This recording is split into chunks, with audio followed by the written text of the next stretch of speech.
Vamos a conversar de integrales dobles en coordenadas polares. Esta es otra forma de definir las integrales dobles, pero es igual de válida que la que hicimos para integrales dobles en coordenadas cartesianas.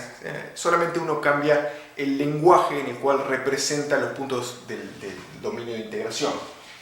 Entonces, las coordenadas polares son, como dijimos, una forma de representar geométricamente en el plano ciertas entidades geométricas. Entonces, en algunos casos, como por ejemplo un círculo, como por ejemplo algo anular o semianular, como es esto que está acá, la forma de representar estas figuras es más fácil, mucho más sencilla en coordenadas polares que en coordenadas cartesianas. En general, la caracterización de estas entidades se simplifica mucho si uno tiene simetría con respecto a un punto que es el origen. Si uno tiene simetría con respecto al origen, como puede pasar con el círculo o puede pasar con esta región de por acá, la geometría se simplifica mucho. O sea, en el caso del círculo, por ejemplo, en coordenadas cartesianas, nosotros sabemos que es x cuadrado más y cuadrado igual 1. En coordenadas polares solamente uno dirá r igual 1. Entonces esa es la definición del círculo, es muchísimo más sencilla. En el caso de que uno no tenga simetría exacta con el origen, por ejemplo acá uno tiene media simetría, uno puede seguir representando las cosas en coordenadas polares. En general uno puede representar todas las curvas o las figuras en coordenadas polares, solamente es un idioma distinto al de coordenadas cartesianas. Como si uno habla en un idioma, o en el idioma cartesiano, o habla en otro idioma, el idioma polar. Entonces es equivalente y por lo tanto uno puede representar cualquier figura. Lo que pasa es que por ahí, si uno no tiene, o por ejemplo es una curva que no contiene el origen, o el origen no está encerrado en esta curva, como por ejemplo esto es un círculo, una región encerrada en un círculo, entonces el origen está encerrado en la curva. Entonces, si el origen no está encerrado en la curva, lo que pasa es que por ahí la representación en coordenadas polares resulta ser más complicada que en coordenadas cartesianas, entonces conviene volver a seguir utilizando coordenadas cartesianas. Entonces, en definitiva, las coordenadas polares son una herramienta que nos permite simplificar la representación geométrica de ciertas entidades y se utiliza generalmente cuando uno tiene simetría con respecto a un punto o en algunos otros casos particulares que ya vamos a ir viendo.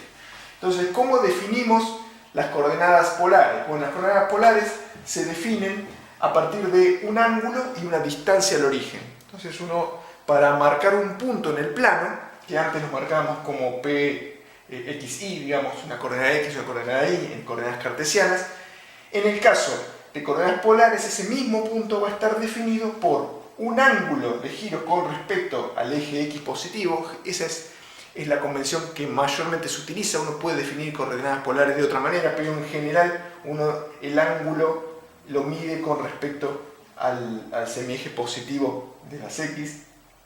Entonces, un ángulo, una posición, es la posición o la inclinación de esta línea celeste que tenemos acá, y r, que es una distancia de ese punto al origen. Con esas dos magnitudes, r y θ, el punto queda perfectamente determinado, así como en coordenadas cartesianas quedaba determinado por x y por y. Entonces, como dijimos que son como dos idiomas diferentes, uno es el idioma de las coordenadas cartesianas, otro el idioma de las coordenadas polares, entonces uno tiene traducción, por supuesto. Entonces, utilizamos la trigonometría básica. X es esta distancia, es la distancia al origen en dirección X desde el origen hasta el punto P. Entonces esto es X y esto es Y, lo que representaba el punto en coordenadas cartesianas. Entonces X será R por el coseno de θ, mientras que Y será R por el seno de θ. Entonces es esta proyección. Y a la vez también lo que tenemos es el teorema de Pitágoras. Nosotros sabemos que el teorema de Pitágoras nos va a dar que x cuadrado más y cuadrado es r cuadrado, y esa es la relación que nos va a permitir transformar de un sistema de coordenadas a otro sistema de coordenadas cuando estemos haciendo puentes y haciendo ejercicio. Entonces, ahora devolvemos del mate y pasamos a definir el concepto de integrales dobles en coordenadas polares. La definición termina siendo la misma, o sea, uno termina calculando lo mismo que lo que hicimos cuando calculamos integrales dobles en coordenadas cartesianas. Lo que pasa es que, bueno, es otra representación geométrica, es solamente cambiamos el sistema de coordenadas. Pero la definición, bueno, deberá ser parecida. Entonces acá están las definiciones de estas regiones. En coordenadas polares uno tiene esta región R, es el lugar geométrico de R y θ, tal que R esté entre 0 y 1, incluye el 1 porque incluye el borde de la curva, y θ entre 0 y 2π. ¿Sí? Y lo mismo en el caso de esa región que es semianular, lo que uno tiene es el lugar geométrico de los puntos R, θ, tal que R está entre 1 y 2, incluyendo las curvas, incluyendo el círculo de radio 1 y el círculo de radio 2, y a la vez θ está entre 0 y π, uno varía θ entre 0 y π, termina de este lado, está entre 0 y 2π. Y eso está totalmente en consonancia con esta definición del sistema de coordenadas que hemos hecho acá. Entonces fíjense que definir el círculo, como dijimos, el círculo será R igual 1, el lugar geométrico de los puntos que se ubiquen sobre esta curva, que es la curva que representa el círculo, R igual 1.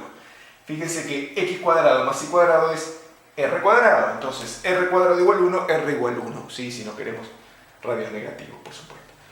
Lo mismo en este otro círculo será x cuadrado más y cuadrado igual 4, o sea, si uno observa esta fórmula, lo que tiene es que el radio es 2, y este es el mismo círculo que teníamos antes, el radio es 1. Entonces este es R igual 2, este es R igual 1 en coordenadas polares, este también es R igual 1 en coordenadas polares, así la representación geométrica resulta mucho más simple.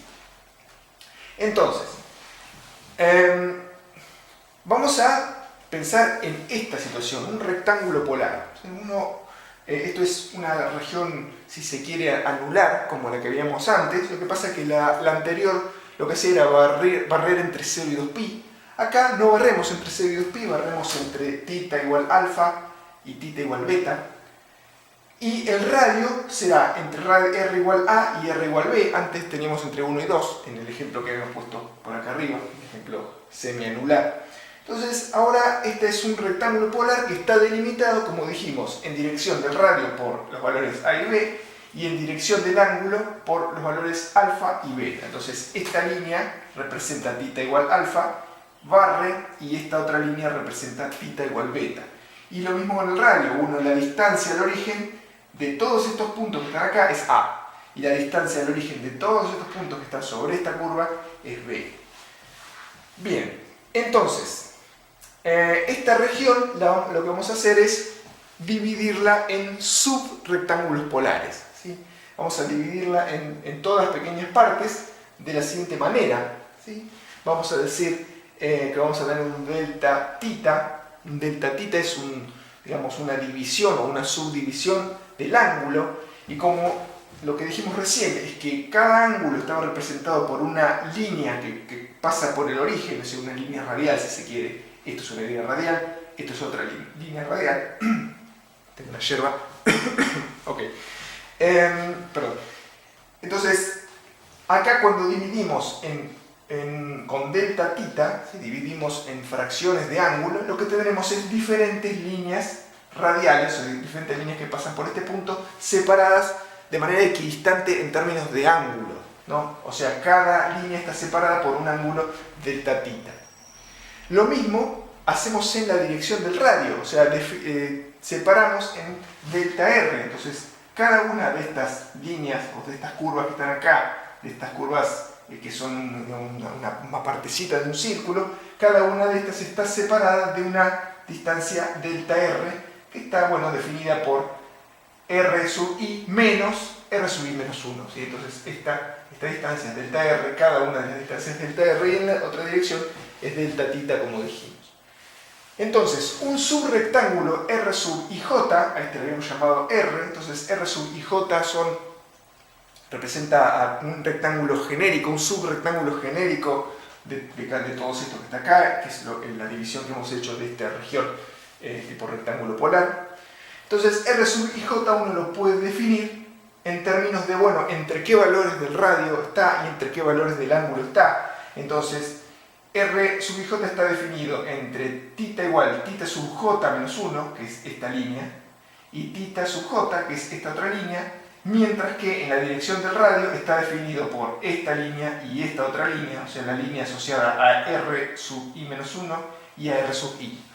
Bien, entonces, lo que vamos a hacer ahora es, bueno, suponer que esta región R, es una región de integración. Entonces esto está en el plano r θ y lo que vamos a hacer es proyectarlo con respecto a una función que está en el espacio tridimensional. Entonces, eso es lo que vamos a hacer.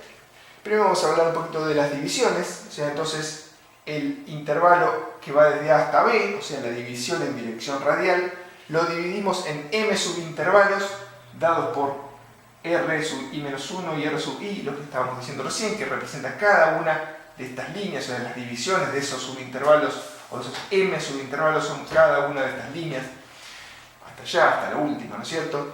En el caso del ángulo, que el ángulo iba desde alfa hasta beta, lo dividimos en n subintervalos y también desde θ sub j menos 1 hasta θ sub j están dadas las divisiones, como pudimos observar en esta situación que está acá. Bien, me toca el mate. ¿Qué más?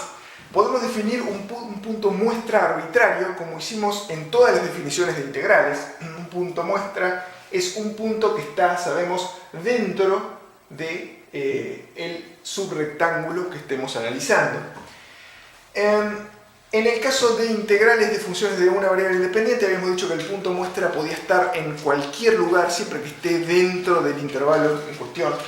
Acá también pasa lo mismo, ¿sí? Uno podría poner el punto muestra en cualquier lugar siempre que esté dentro de este rectangulito R sub i j, pero como uno puede ponerlo en cualquier lugar dentro de ese subrectángulo, vamos a elegir un lugar que nos va a resultar conveniente después. En total no importa porque yo puedo ubicarlo en cualquier lugar. Bien, entonces, ese lugar en dirección del radio va a ser un promedio entre el radio mayor y el radio menor. Fíjense que en este rectángulo R sub i j, el radio mayor es R sub i y el radio menor es R sub i menos 1, referido a esta y a esta curva. Entonces, esto, un medio por la suma de los dos radios, nos da un promedio, o sea, lo ponemos a la mitad en dirección radial. Y lo mismo hacemos en dirección angular, nos da un promedio entre las dos posiciones angulares que definen el rectángulo R sub i j, o sea, entre esta posición y esta posición es θ sub j más θ sub j menos 1, que es la otra línea que define ese subrectángulo R sub i j. Entonces, esas serán R estrella y θ estrella, que son las coordenadas del punto muestra que vamos a utilizar en la definición de la sumatoria de Riemann. Y entonces, como dijimos, lo hemos definido justamente en el centro, digamos, en el centro polar de este subrectángulo que está acá. Porque podemos hacerlo, nada más y nada menos que eso, y porque nos va a resultar conveniente luego en el desarrollo.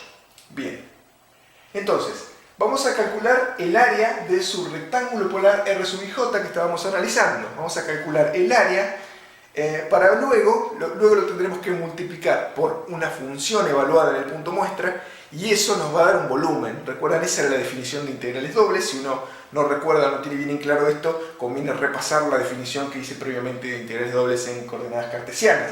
Entonces vamos a multiplicar este área por una distancia. Esa distancia es una función que está en el espacio tridimensional evaluada en el punto muestra. Primero entonces tendremos que calcular el área del subrectángulo polar. Bien, como dijimos, el ángulo barrido es delta θ. En ese caso, en el caso de este particular que hemos elegido, será final menos inicial, o sea, θ sub j menos θ sub j menos 1. Ese es nuestro ángulo barrido.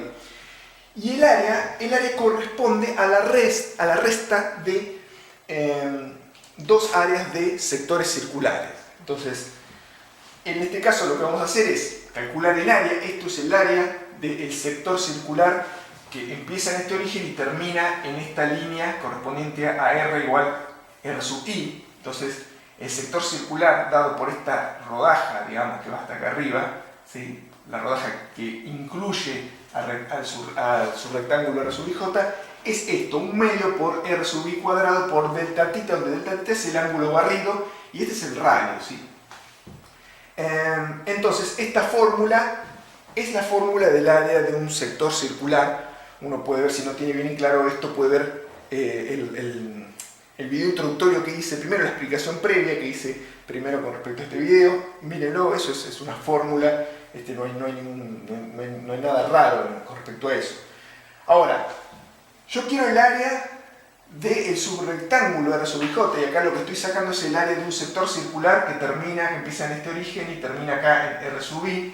Entonces lo que tengo que hacer es restarle el área del otro sector circular que empieza entre el origen y termina en este lugar acá, digamos, en el inicio del subrectángulo. Entonces lo que haré es la misma fórmula, pero ahora en vez de utilizar el radio RI, utilizo el radio R sub I menos 1, y entonces hago una resta de áreas y la diferencia, o sea, esta resta me termina dando el área más amarillita, que es la que queremos calcular nosotros, que es el área del subrectángulo R sub IJ.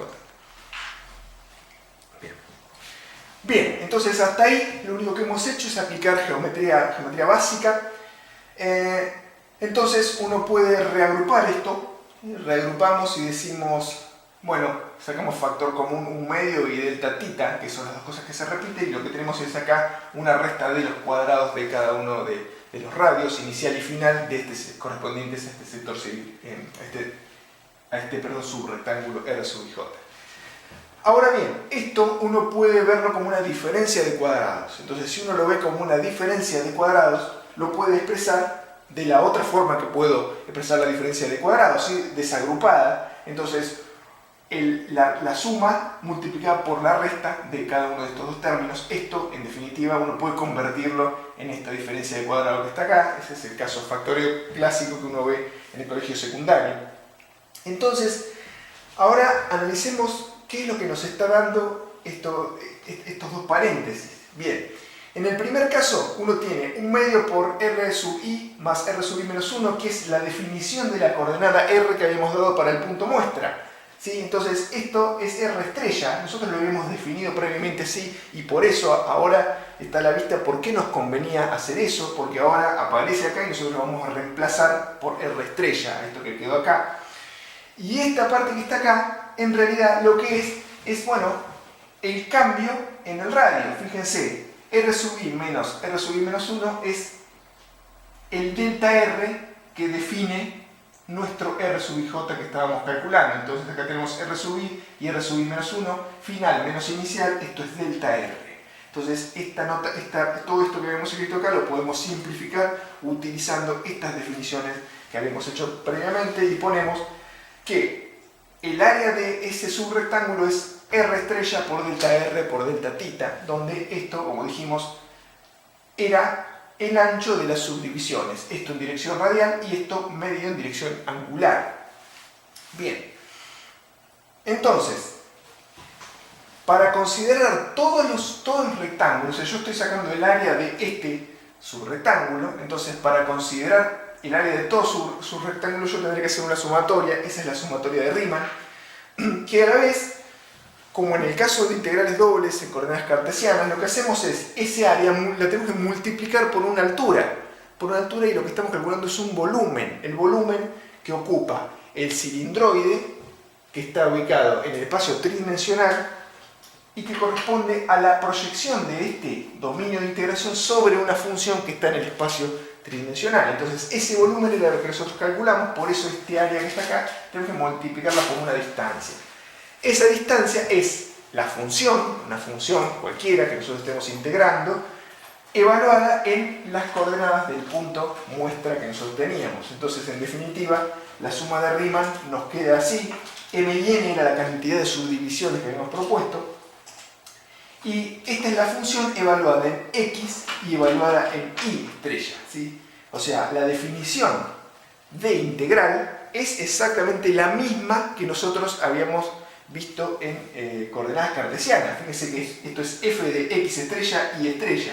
Esto es nuestras coordenadas del punto muestra en coordenadas cartesianas. Eso es lo que estamos tratando de hacer, multiplicado por el área del subrectángulo. Entonces esto es área del subrectángulo por esto f de x estrella, y estrella es la altura, es la distancia que nos termina dando un volumen, que es lo que nosotros queremos calcular. Si nosotros sumamos en ambas direcciones, en la dirección radial y en la dirección angular, lo que tenemos es esta doble sumatoria para poder contemplar cada uno de estos casos multiplicados por su correspondiente altura, y entonces, en definitiva, este delta área que nosotros habíamos calculado acá, lo reemplazamos y tenemos R estrella, delta R, y esto es delta tita.